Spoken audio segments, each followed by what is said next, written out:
The manufacturing process starts by selecting and cutting to size the core, prepreg and copper sheets used in stack-up arrangement to form a multilayer PCB. For example, let's examine a 4-layer PCB. It consists of an insulating material, called prepreg or unclad laminate, and 2 sheets of copper on top and bottom of it. When laminated and imaged, those sheets will form the inner conductive layers. To save extra lamination steps, standard CCLs are often used in stack-ups. In this example, the inner prepreg and layers could be replaced by a double-sided CCL, now called a core. 2 more prepregs are then placed on top of each inner copper sheet to separate them from the top and bottom outer conductive layers. The final thickness of the stack-up, after lamination, is kept at about the standard PCB height of 1.57 mm. The thickness and type of CCLs, prepregs, and copper sheets are selected accordingly by the PCB designer. Prepregs are made of the same composite material found in CCLs. The only difference is that, at this stage, they are partially cured and more flexible. They will be fully cured during the lamination process.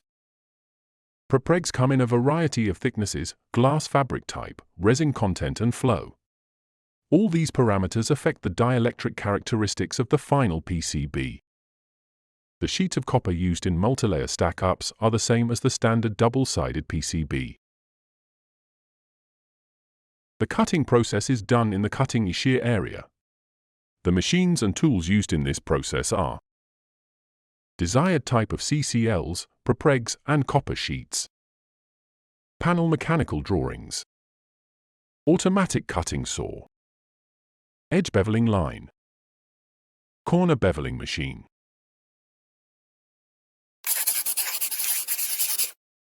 The CCL preparation process is the same as the one mentioned in double-sided PCBs. Prepregs and copper sheets are just cut to size without going through the beveling steps. The major difference is that now CCLs, prepregs, and copper sheets are cut larger than the final panel dimensions. This is because, after each lamination step, the messy panel borders are trimmed to form a clean line rectangle. The higher the stack-up, the more material is trimmed and wasted, while prepregs also tend to shrink during lamination. The PCB manufacturers take this into consideration and adjust the original dimensions accordingly. Sometimes, multiple prepregs are stacked up together to form the desired height.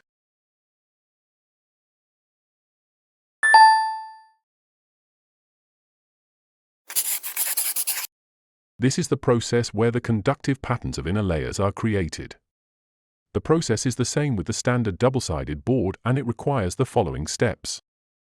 Photoresist film application on both sides of the board. Photomasks alignment and UV exposure of both sides. Photoresist development. Unhardened photoresist removal. Copper etching. Cured photoresist removal. The process is done in the exposure and etching areas. The machines and tools used in this process are CCL core panels, a chemical clean line, dry photoresist film laminator, UV exposure machine and photomasks, a develop etch strip line, chemicals for resist stripping and copper etching. The process is the same as the one mentioned for double-sided PCBs.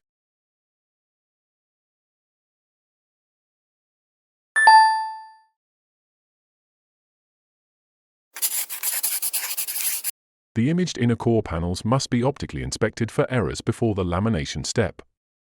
Optical inspection is done in the quality inspection area. The machines and tools used are etched inner layer or thin core panels, Gerber files, automatic optical inspection machine. The process is the same with the one mentioned for single-sided PCBs.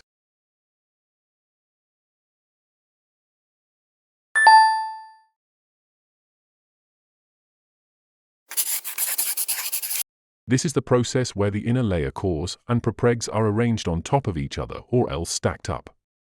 The process is done in the lamination area.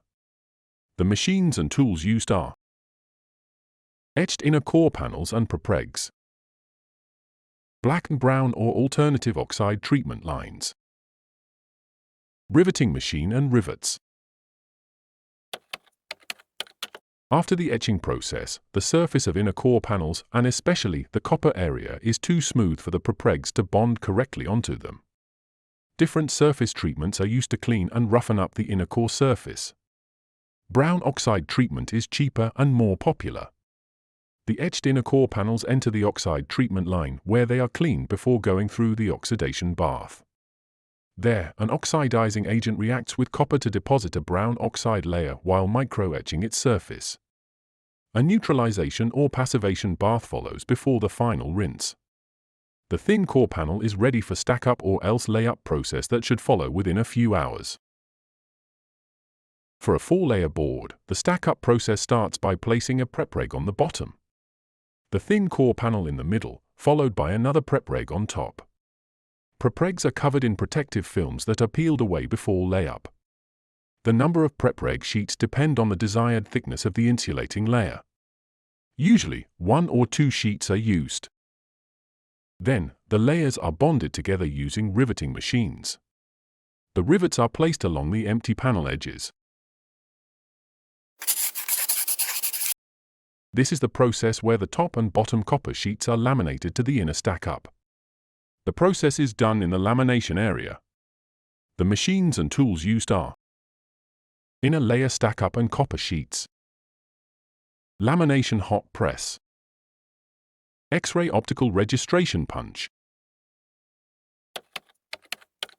The inner layer stack-up or layup is placed between 2 sheets of copper foil. Copper foils used for outer layers are pre-treated to roughen up one side while the other remains smooth. They come in rolls and are characterized by how rough their matte side is. The sheets are usually cut to size at that point. The matte surface touches the prepreg while the shiny surface is on the outside. The full stack-up is then placed between stainless steel plates and loaded to the hot lamination press. It remains there for some time until the semi-cured resin in the prepregs melts and bonds with the inner core and outer copper sheets. The laminated panels are left to cool down before the next step of trimming down the sides of the excess copper. Now that the panel is laminated and trimmed, there is the matter of aligning the outer layer conductive patterns with the inner ones. One way of doing that is to use X-ray optical registration machines. These machines use X-rays to locate buried registration marks, located in the copper pattern of inner layers, and punches registration holes. Those marks or fiducials are usually placed in the empty space around the panel. The punched holes are used as guides for aligning the outer layer photomasks.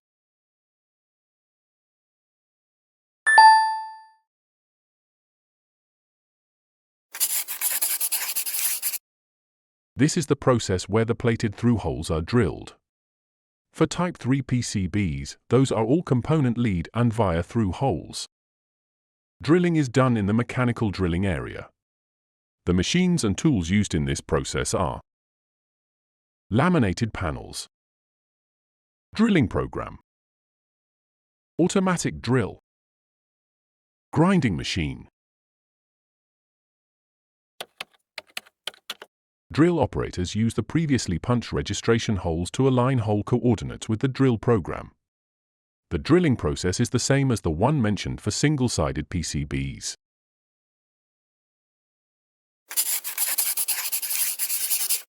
The next step is to make holes conductive using the electroless plating process. The electrolytic pattern plating method will be used later to form the outer layer conductive pattern. The process is done in the plating area. The machines and tools used are drilled panels, electroless copper plating line, lots of chemicals and water.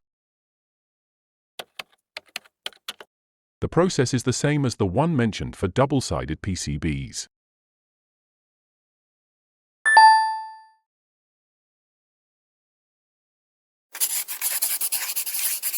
This is the process where the conductive patterns of outer layers are created by a process called electrolytic pattern plating. In pattern plating, only the desired circuit pattern and holes are plated. It requires the following steps: plating resist film application, reverse imaging, resist development, unhardened resist removal, electrolytic copper plating, tin plating. The process is done in the plating, exposure, and etching areas.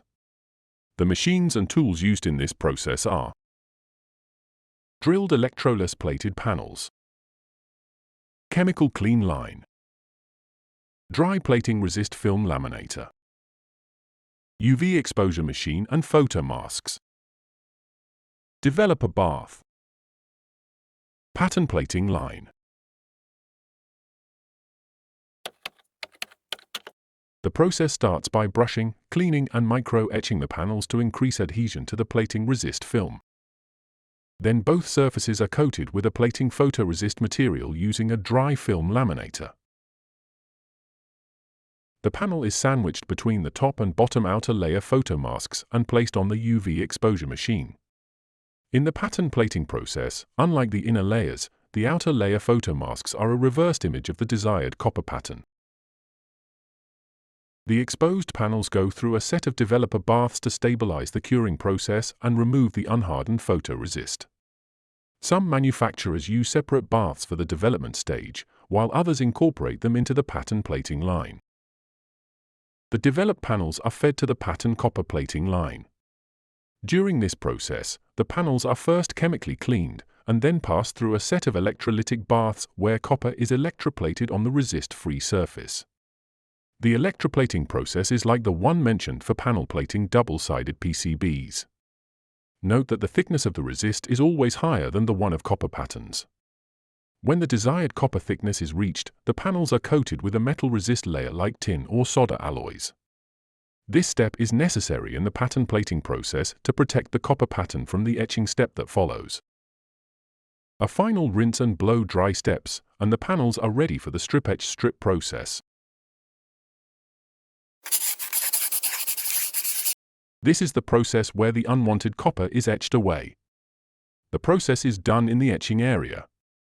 The machines and tools used are tin-coated panels, strip etch strip line, chemicals for resist, copper and tin removal. The SES line should not be confused with the develop, etch, strip line, although similar in nature. In this process, the panels are cleaned and then go through an alkaline solution bath to remove or strip away the hardened photoresist. Another rinse and the copper etching step follows. For pattern-plated panels, the unwanted copper to be removed refers to the exposed original copper sheet and thin electroless deposited copper layer. This small amount of copper is easily removed using a pyrophosphate flash etching system instead of the acid sulfate system used in panel plating and inner layers. In a few words, the etching process and chemicals are usually different for inner and outer layers. With the unwanted copper etched away, the metal resist layer, in this example tin, is removed using tin stripping baths. A thorough rinse and blow dry step and the panels are ready.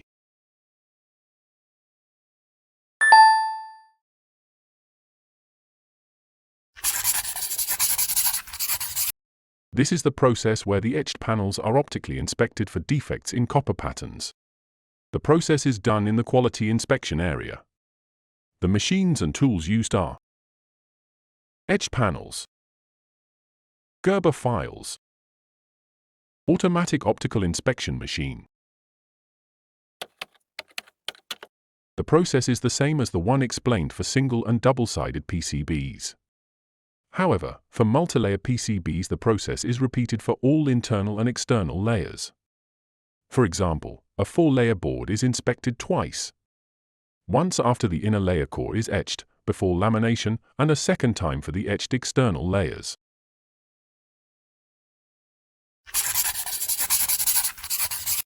Inspecting plating holes is done using the microsectioning or else cross-section analysis process. The process is done in the quality inspection area. The machines and tools used are test coupon, precision diamond saw to cut a thin cross-section out of the coupon, grinding and polishing tools, microscope with specific software. The process is the same as the one explained for double-sided PCBs. In our 4-layer PCB example, both inner layers are used as plain layers, and the test specimen will look something like this. Please watch our final steps of production video for the solder mask application, surface finish and silk screen steps.